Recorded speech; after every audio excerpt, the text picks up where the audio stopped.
Hello everyone, welcome back to KXAN Live. I'm your anchor, Esmeralda Zamora, and we're finally back with our space-based segment and KXAN reporter, Eric Henriksen. Hey! Eric, thanks for joining us. Of course. We're both for fall. I know, it's very autumn feeling in the building, which I really appreciate. Yes, even outside. Even outside. I should go take some dried leaves and toss them all over the floor. Management isn't here this week. We can go wild, see what happens. Put them in their office. Yeah, they'll never know. So we're going to start off today with a conversation about Uranus and how the universe... I promised I wouldn't laugh. It's a real story, I promise people. Uranus, the planet, and a story about UT helping NASA discover secret oceans within Uranus's moons, right? Yes. So Uranus is really far out there. It's one of our furthest planets in our solar system, and reaching it's very challenging. So if we're planning any trips out there, we really need to think about what are we going to see when we get out there? How can we plan these trips out? So UT's developed this model that's looking at... Oh, that's a hand. Oh, sorry, wrong camera. Oh, my... Like, that's not Josh. Josh is invisible. They're looking at these... They need to figure out which moons to visit when they get out there. And so the trick to that is... How can we determine what moons are the greatest value? Where is our greatest value in this trip? And the thought process is, okay, let's run this model to determine which moons might have secret oceans beneath the surface. And so this model they developed, what it does is it looks at the wobble of the moon. So as moons orbit a planet, they keep one side's always facing the planet because the orbit is matching the speed of their rotation around the planet. But during that, so it doesn't look like they're spinning, there is like a little wobble that occurs. And this UT model developed at the University of Texas is looking at that wobble and saying, okay, if it wobbles by this much, it might have water in it or it might have ice in it. One of the examples that was provided to us was in a press release was if it wobbles 300 feet, so it's going 300 feet in either direction, right, as it wobbles back and forth during its orbit, that means it has 100 miles of water and then hundreds of feet of ice. And so they can determine the structure of the moon based on how it's actually moving, which is really cool. What this does is when we take these long trips out to Uranus, we can actually determine, hey, let's go here. This is the one that might have water. And we want to find water because water is where you find life. Mm-hmm. Without water, to the best of our knowledge, you can't have life. And so our big mission in the next, I'm going to say century, I'm going to go pretty far out in the next century because it does take a long time to plan these trips, is to find these different objects in our solar system, not on the outside of our solar system, but in our solar system that could sustain life. We've looked a lot at Europa and Jupiter's moons, specifically Europa. That's kind of the big one we're looking at. We have another mission going out there, the Europa Clipper, which launched last month. That will be visiting Europa. This next mission, it's in the early planning stages. It's set as a priority for NASA to visit Uranus. We've only been there one time before. So UT's helping us determine that mission before we get out there and where we should go. There is, I think it was 28 moons is what I wrote down. Mm-hmm. And 28 moons that orbit Uranus. Some of them are inner moons. Those are the icy ones. And some of them are outer, which they don't really know the composition of. But they're probably asteroids of some sort that are caught in there. You can see these awesome animations from the Voyager 2 mission, which was the last time we visited Uranus. It's been that long, which is a pretty long time ago.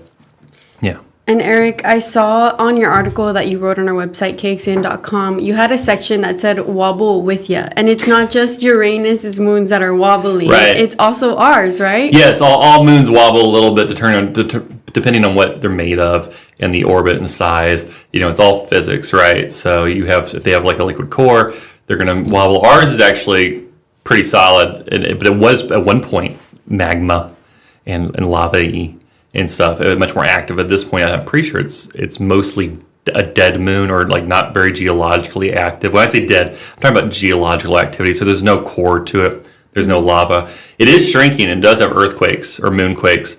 Our moon does, which is kind of cool. So as it shrinks, it kind of crunches and the plates on it kind of crunch and grind against each other, and it's shrinking just because of gravity and alterations to its geology. But it's not as active. It's not an active moon to the best of our knowledge. Whereas some of these, because of the watery core, they are more active. Some like the ones around Jupiter are very active, and they have lava pouring out and magma beneath the surface or something similar, right? And so those are active geologically, and they're going to have a little bit more wobble than ours will. But ours is fairly steady, but it does have some weird eclipse-y, orbity things that happen with it over time. So NASA is in the planning stages of this specific mission, icy world and its moons. But tell us a little bit about the model that was created here at UT. Yeah, that model looks really, it's just looking at the numbers on what the wobble looks like. So based on the orbit, how much is it going to wobble, how much ice, how much liquid is going to be in the core. And it does some math that is beyond me. I'm giggling at the name of the planet right now. So some of those things are just beyond me. And this is one of them. But yeah, it determines that size. So that there's several moons. I think there was 3 moons I looked at that they're like pretty sure have water in them.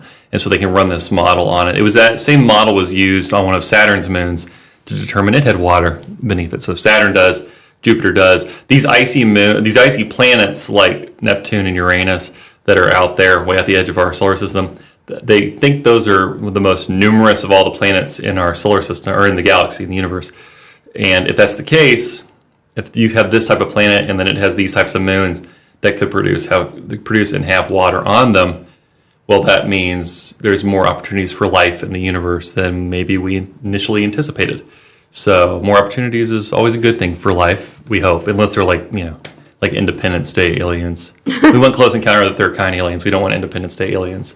But I think most of them are going to be like bacteria and stuff is what we can anticipate to sure find. It'll just be tiny life. Yeah, that sort of thing. But it's at the very least, it's a possibility of life, right? That's kind of even if we don't find life on some of these moons, we find the possibility if liquid water exists there. That means there is a possibility. But it also means is when we do visit, Uranus and Neptune and all these planets way out there in the very distant future, we can get water on these locations. We can create fuel and use them to kind of continue this journey beyond our solar system, beyond the stars themselves, and see what we find over the next 1,000 years. I know I'm talking way long term, but that's kind of what it would be. It would be like a long term, where we're looking at Mars in the next decade or so. Jupiter is much further out than that, and Saturn than Neptune. You work your way down all the planets, right? Pluto eventually, but there's all these different struggles you have to account for: radiation, the temperature, the distance, the time. How do you maintain food when you get out that far? But if they have water on these planets, that's a start. That's a start. Yeah. And I'm hoping it's a little green alien running around and not just a cell or a little microorganism. I hope it's a cell. It scares me to think. I'm fascinated by the idea that if you look at the math, this is me talking about aliens, if you look at the math, the likelihood of life existing in our universe somewhere else is strong, right?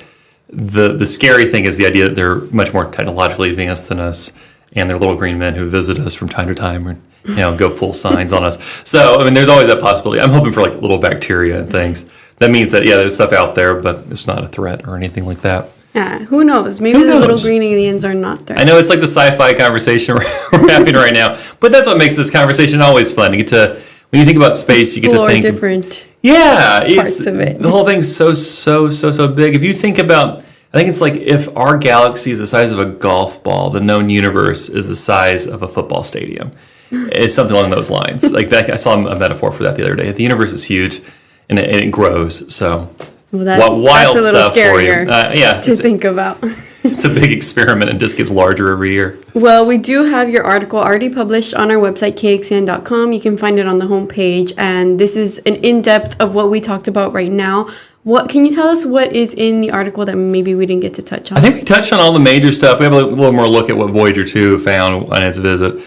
Some cool images I think are pretty neat that Voyager 2 took when it visited. And there's some, if you want to deep dive more into NASA's experiments and what they're planning, there's a link right there to help guide you along to what's next.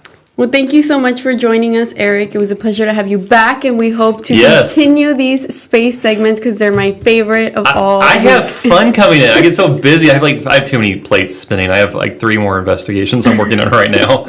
But we'll really try to stay as steady as possible. We'll so busy. Squeeze them in there. Yeah, it gets busy. We have fun though. Thank you so much. Thanks for having me. And that's all we have today on the Space Space. Remember, we'll be back later today with more streams, and we hope that you all join us. Thank you.